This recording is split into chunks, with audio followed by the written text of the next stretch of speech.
Praise the Lord. आप सबको जय मसीह की मैं धन्यवाद देता हूँ परमेश्वर का आज के दिन के लिए जो परमेश्वर ने हमको दिखाया है। और एक बार फिर से मैं उपस्थित हूँ एक और नया वीडियो लेकर नए विषय के साथ। धन्यवाद देता हूँ आप सबका कि आप सबने मुझे अपना साथ दिया है, स्नेह दिया है और मुझे आगे बढ़ाया है। Praise the Lord. परमेश्वर आप सबको आशीषित करे। और आज की सुबह एक विशेष संदेश मैं लेकर आया हूँ। मेरे एक सब्सक्राइबर हैं जिनका नाम डार्क 11 उन्होंने लिखा है। मुझे समझ में नहीं आया उनका नाम क्या है, लेकिन उन्होंने एक सवाल पूछा था मुझसे कि क्या हम मोबाइल की जो बाइबल है उसे यूज़ कर सकते हैं। तो आज मैं उसी विषय पर आपसे बातचीत करूंगा। मोबाइल की बाइबल क्या हम यूज़ कर सकते हैं। तो मोबाइल में जो बाइबल है उसका क्या महत्व है, उसको हम यूज़ कर सकते हैं या नहीं कर सकते, और जो टेक्स्ट बाइबल हमारे पास है उसमें क्या लिखा है, इस बारे में आज हम बातचीत करेंगे। Praise the Lord. मैं आपका दोस्त पास्टर राज मैसी आपसे मुखातिब हूँ और आप देख रहे हैं मेरा यूट्यूब चैनल जिसका नाम है ब्रदर राज मैसी। मैं आपसे गुजारिश करता हूँ कि आप मेरे चैनल को सब्सक्राइब करें, मेरे वीडियोज़ को लाइक करें, मेरे वीडियोज़ को शेयर करें और कमेंट सेक्शन में आकर मुझे ज़रूर बताएं कि आपको मेरा प्रयास कैसा लग रहा है। Praise the Lord. तो आइए एक छोटी सी प्रार्थना के बाद हम आज के इस संदेश को शुरू करते हैं, क्योंकि ये संदेश बहुत महत्वपूर्ण है हम सब के लिए।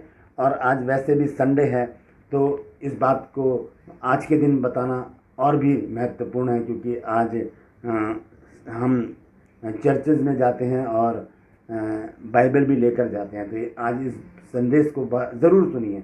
छोटा सा संदेश है, पूरा सुनिएगा ताकि सारी बात आपकी समझ में आ जाए। हालेलुया। आइए प्रार्थना करेंगे। जीवित और महान दयालु पिता परमेश्वर, हम तेरा धन्यवाद देते हैं प्रभु आज के सुंदर समय के लिए तूने दिया है प्रभु। मैं अपने आप को तेरे सामर्थ्य हाथों में सौंपता हूँ प्रभु जी। मेरे होठों को, मेरे दिल दिमाग को छू कर ब्लेस कर।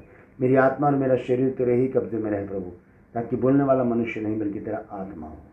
धन्यवाद देता हूँ प्रभु, तूने मेरी प्रार्थना को सुन लिया। प्रभु यीशु मसीह के नाम से मांगता हूँ, आमीन। Praise the Lord. तो आइए आज के इस वचन को हम शुरू करते हैं। सवाल है, क्या हम मोबाइल में जो ये बाइबल्स ऐप हैं क्या इनको हम यूज़ कर सकते हैं। ये बहुत सारे ऐप है, एक को मैं डाउनलोड कर रहा हूँ आपको दिखाने के लिए। तो आइए वचन से देखेंगे। एक वचन है आमोस की पुस्तक, उसका 8 अध्याय और उसके 11 पद से मैं पढ़ूँगा। 11 और 12 पद देखिए वहाँ पर क्या लिखा है। आमोस की पुस्तक 8 अध्याय 11 और 12 पद। यहाँ लिखा है, परमेश्वर यहोवा की यह वाणी है, देखो ऐसे दिन आते हैं जब मैं इस देश में महंगी करूँगा। उसमें ना तो अन्न की भूख और ना पानी की प्यास होगी, परंतु यहोवा के वचनों की ही भूख प्यास होगी। परंतु यहोवा के वचनों के सुनने ही की भूख और प्यास होगी। और लोग यहोवा के वचन की खोज में समुद्र से समुद्र तक और उत्तर से पूरब तक मारे मारे फिरेंगे, परंतु उसको ना पाएंगे। तो ये परिस्थिति आने वाली है आने वाले दिनों में कि वचन की भूख और प्यास होगी, अन्न की भूख और प्यास नहीं होगी। आज हमारे पास बहुत सारे पास्टर्स हैं जो हमें सुनाते हैं, वचन को सुनाते हैं। और आप देख लीजिए फेसबुक पर, यूट्यूब पर और भी बहुत सारे सोर्स हैं हमारे पास जिसके द्वारा पास्टर लोग बाइबल से वचनों को सुनाते हैं, लेकिन हम थोड़ा सा सुनकर आगे बढ़ जाते हैं। पूरा मैसेज हम किसी का भी नहीं सुनते और आगे बढ़ जाते हैं।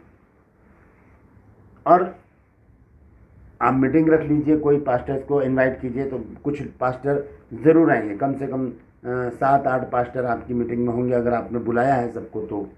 तो पास्टर आज हैं हमारे पास, परमेश्वर का वचन सुनाने वाले इवेंजलिस्ट हो गए, पास्टर्स हो गए, रेवरेंड हो गए, और भी लोग हैं जो यदा कदा वचन को सुनाते रहते हैं। लेकिन ऐसा समय आने वाला है दोस्तों कि हमारे पास ये वचन नहीं होगा, क्योंकि आमोस की पुस्तक जो है ये भविष्यवाणी की पुस्तक है। ये हमको एक भविष्यवाणी देती है कि हम ऐसे समय पर पहुंचने वाले हैं कि हमारे पास ये वचन नहीं होगा और ये हमसे कहाँ चला जाएगा ये वचन। आज इस बात को हम देखेंगे। तो सबसे पहले मैं आपको दिखाना चाहता हूँ, जैसे कि बाइबल इसमें वचन में लिखा है कि परमेश्वर यहोवा की यह वाणी है, देखो ऐसे दिन आते हैं जब मैं इस देश में महंगी करूँगा। उसमें ना तो अन्न की भूख और ना पानी की प्यास होगी, परंतु यहोवा के वचनों के सुनने ही की भूख और प्यास होगी। तो ये प्रकाशन जो भी है वो मैं अपनी तरफ से जो मुझे प्रकाशन दिया है मैं वो बताने जा रहा हूँ। आपका प्रकाशन अलग हो सकता है। तो जितने भी पास्टर, अगर आप पास्टर हैं और इस वचन को देख रहे हैं तो कृपया कोई बहस ना करें, सिर्फ इस प्रकाशन को देखें कि परमेश्वर क्या बताना चाहता है।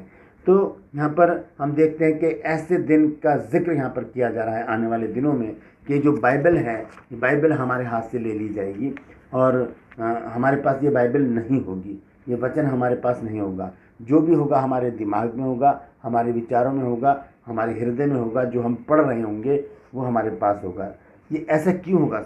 आइए पहले मैं उस सवाल का जवाब देना चाहता हूँ जो उन भाई ने पूछा है कि हमें मोबाइल की बाइबल यूज़ करनी चाहिए या नहीं करनी चाहिए। आइए देखते हैं। सबसे पहले मैं आपको बताना चाहता हूँ कि मोबाइल किसी भी रीति से सेफ नहीं है, किसी भी रीति से सेफ नहीं है, क्योंकि इसमें सबसे ज़्यादा गंदगी है। मोबाइल में सबसे ज़्यादा गंदगी है।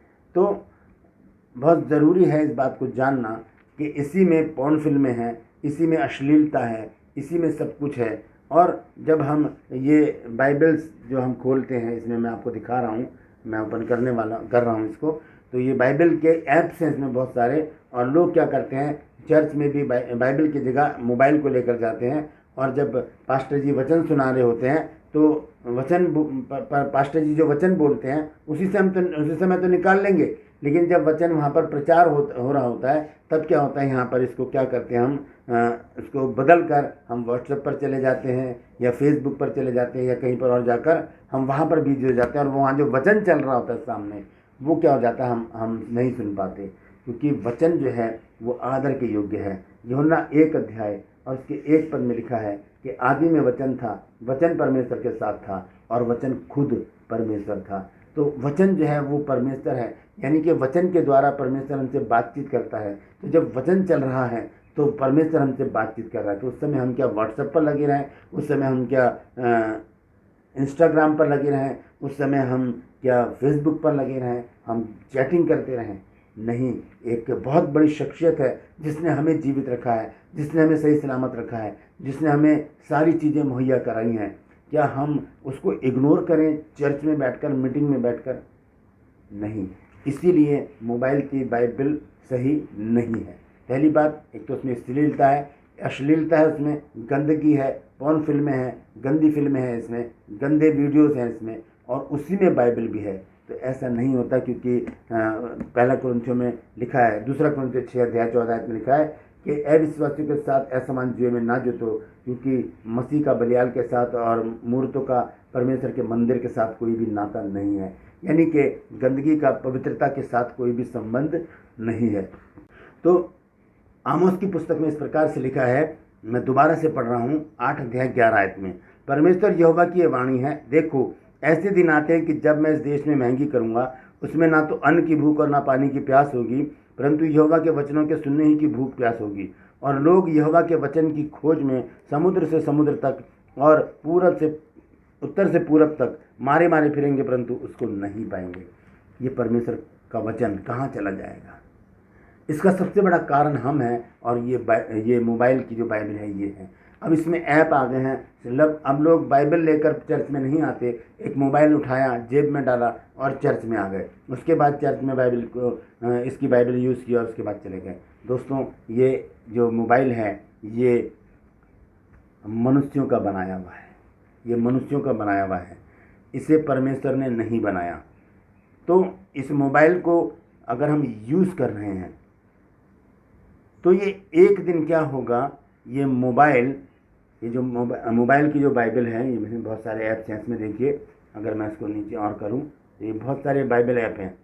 तो ये मनुष्य का बनाया हुआ है, इसका जो इंटरनेट है वो मनुष्य का बनाया हुआ है, इसका मदरबोर्ड है वो भी मनुष्य का बनाया हुआ है।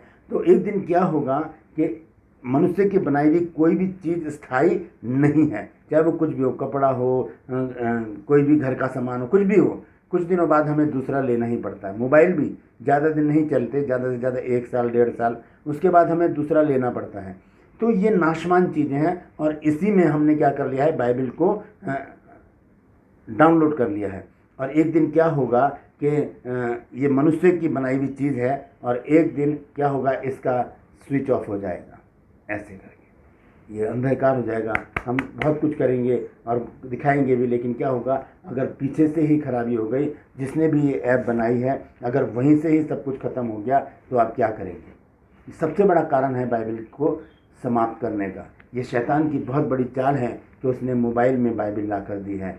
और जब हम मोबाइल में बिजी हो जाएंगे तो इस बाइबल को कौन पढ़ेगा, इस टेक्स्ट बाइबल को कौन पढ़ेगा, इसको कोई खरीदेगा नहीं। और जब खरीदेगा नहीं तो ये छपेंगी नहीं, और जब छपेंगी नहीं तो ऐसे इनका अंबार लगा रहेगा, कोई खरीदेगा नहीं, क्योंकि सब मोबाइल में ही बिजी हो जाएंगे। उसके बाद क्या होगा कि या तो ये बेच दी जाएंगी कबाड़ियों को, या इनको जला दिया जाएगा और इसकी हार्ड कॉपी भी समाप्त हो जाएगी। फिर उसके बाद हमारे पास टेक्स्ट में ये बाइबल नहीं बचेगी, सिर्फ यहाँ पर होगी। और एक दिन क्या होगा, ये जो बाइबल है, ये जो ऐप हैं, ये मनुष्य के बनाए हुए हैं, ये एक दिन अंधकार हो जाएंगे, एक दिन अंधकार हो जाएंगे, समाप्त हो जाएंगे।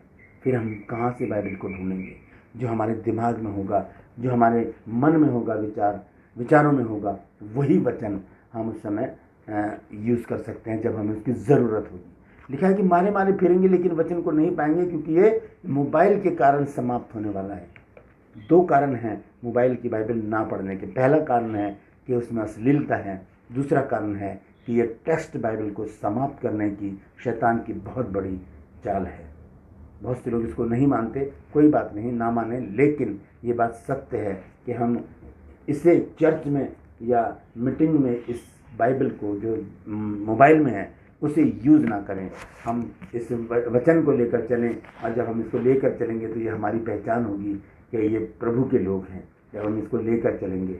अगर हम मोबाइल को ही लेकर चलेंगे तो मोबाइल तो सबके पास है, जितने लोग घर में होते हैं उतने ही मोबाइल होते हैं, उससे ज़्यादा भी होते हैं। तो ये हमारी पहचान नहीं है, ये मसीहत की पहचान नहीं है। ये बाइबल है मसीहत की पहचान। जब हम इसे लेकर चलते हैं तब लोग हमें पहचानते हैं कि ये प्रभु के लोग हैं।